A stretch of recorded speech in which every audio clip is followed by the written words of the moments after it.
இன்னொன்னு இந்த 2026 தேர்தல்ல பேசுறாங்க சார்.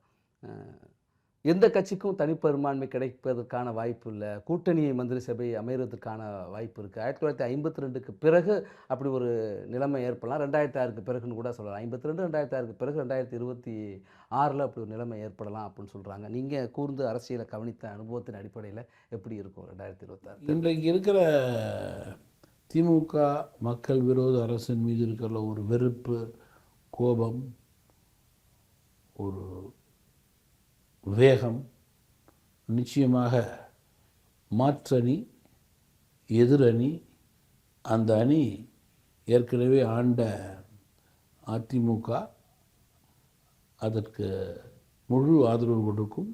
மத்திய பாஜக, மத்திய மாநில அரசுகளுடைய இணக்கம் வெற்றி என்று வாக்காளர்கள் கருதுகிறார்கள். அதன் அடிப்படையிலேயே வாக்கு உறுதி செய்யப்பட்ட ஒன்று.